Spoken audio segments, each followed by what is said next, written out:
Hello there, welcome to the news on Nepal television. I am Rosina Rai, starting with the top stories first. President Paudel flown to India for further medical treatment to undergo treatment at the AIIMS in New Delhi. Meeting of Constitutional Council called to discuss Chief Justice's appointment ends inconclusively. Leaders agree to continue the discussion. North Korean leader orders to launch the first spy satellite as planned, says boosting reconnaissance capabilities is priority to counter threats from US and South Korea. WHO warns the COVID-19 pandemic still volatile, as there can be further trouble before virus settles into a predictable pattern. And Kuwait and the UAE playing against each other in today's match under the ACC Premier Cup. Oman locking horns with Qatar and in other matches.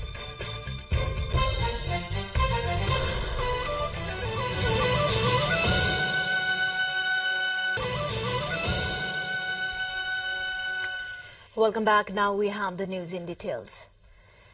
President Ramchandra Paudel has been taken to the New Delhi of India for further medical treatment. The president was flown to New Delhi this morning on air ambulance of the Sri Airlines. According to the president's secretariat, President Paudel will be undergoing treatment at the All India Institute of Medical Sciences, AIIMS, in New Delhi. Early on Tuesday evening, President Paudel had been admitted to the TU Teaching Hospital, Maharajganj, after suffering some health complications. Before being admitted to the TU Teaching Hospital Tuesday, President Paudel had returned home after treatment of stomach-related ailments at the same hospital on April 1.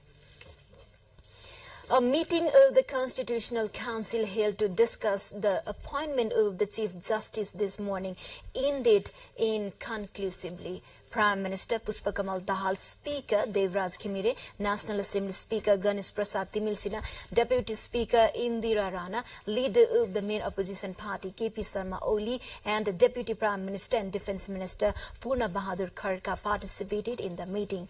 The meeting of the Constitutional Council held at Singhadarbar, however, has decided to continue the discussion to garner a consensus.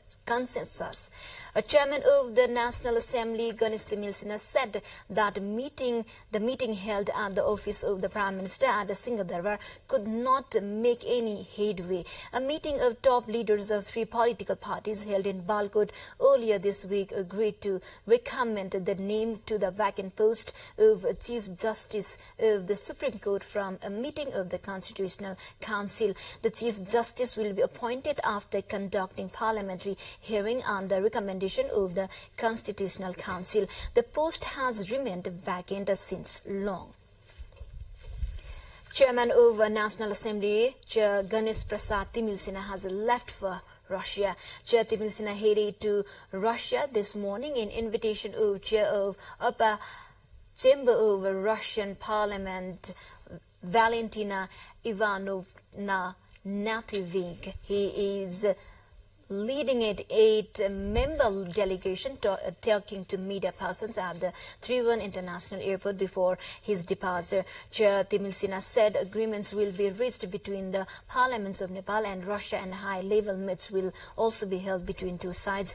Chair Timilsina said the parliamentary activities of both countries and ways to run parliament more effectively will be shared with each other on the occasion. We have more updates at the side. Stay with us. Time for a short break.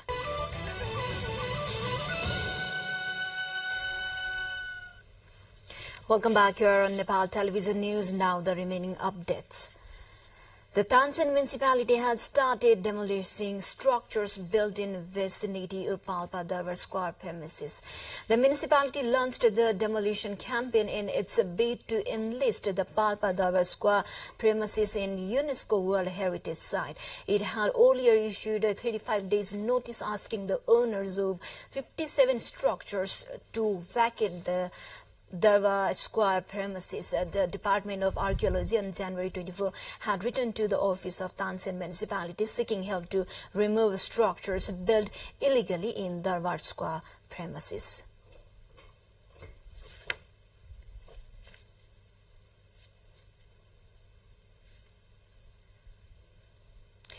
The nationwide campaign to administer vitamin A and deworming tablets to children has kicked off from today.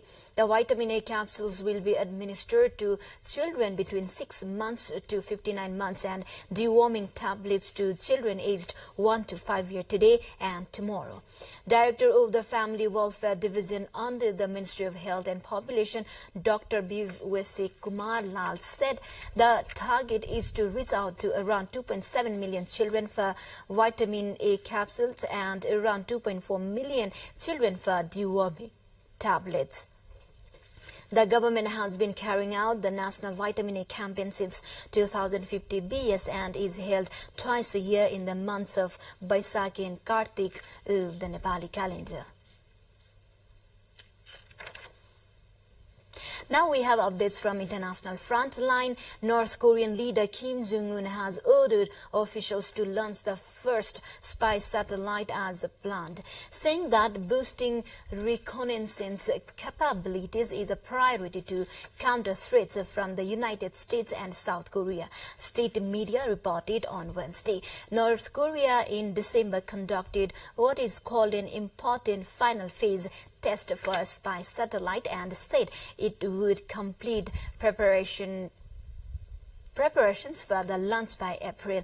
During a visit to the National Aerospace Development Administration on Tuesday, Kim urged the development of the satellite as scheduled and ordered deploying multiple reconnaissance satellites on different orbits to bolster the country's surveillance capabilities, state news agency KCNA said.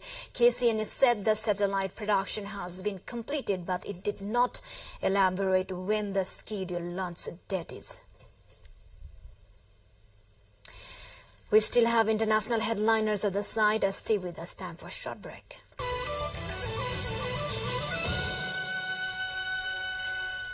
Welcome back. Thank you for staying with us. Now the remaining international headliners.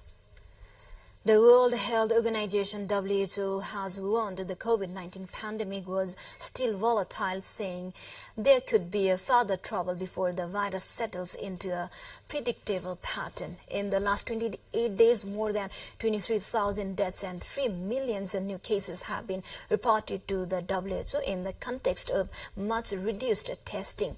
While the numbers are decreasing, that's still a lot of people dying and that's still a lot of people getting sick. WHO Emergencies Director Michael Ryan told a press conference. He said the respiratory viruses do not pass from a pandemic to an endemic phase, but instead move to low levels of activity with potentially seasonal epidemic peaks. China has ordered an investigation into a fire that killed 21 people at the Beijing hospital, one of the deadliest in the capital in recent years.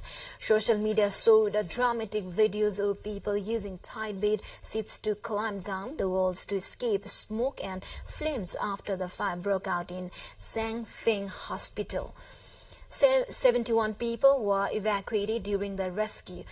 Local media had reported an investigation was in progress. Authorities blocked access to the hospital on Wednesday.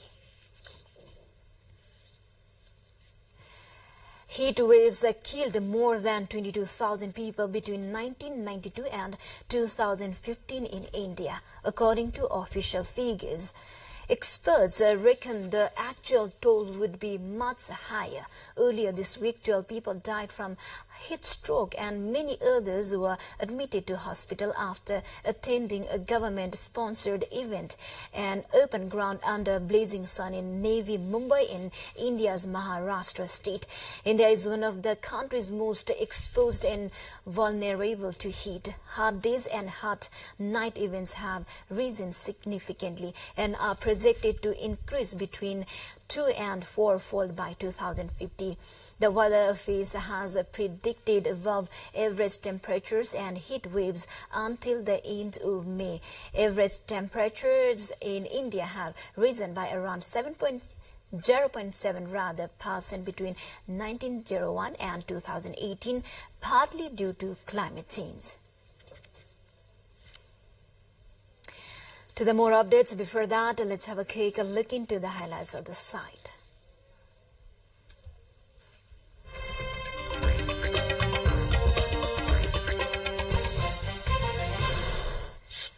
Two matches under the ACC Men's Premier Cup one-day international cricket tournament underway in Kathmandu. The United Arab Emirates and Kuwait, grouped under Group B, are playing against each other in the match being held at Two Cricket Ground. Kuwait chose to bowl first after winning the toss. The UAE so far has scored 282 runs with loss of 3 wickets in 45.1 overs.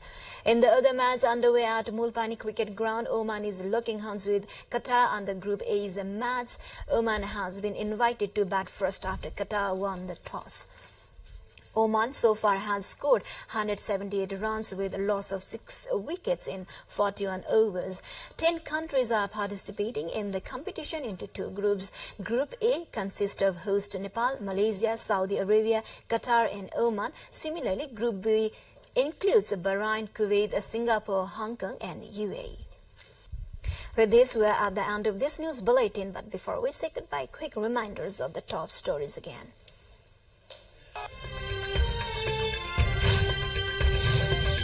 President Paudel flown to India for further medical treatment to undergo treatment at the AIIMS in New Delhi.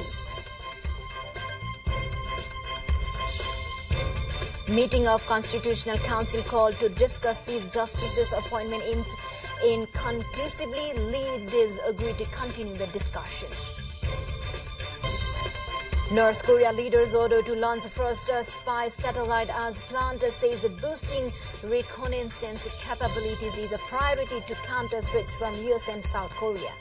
WHO warns the COVID-19 pandemic still volatile as there can be a further trouble before virus settles into a predictable pattern. And Kuwait and the UAE playing against each other in today's match under the ACC Premier Cup. Oman locking hands with Qatar in other match.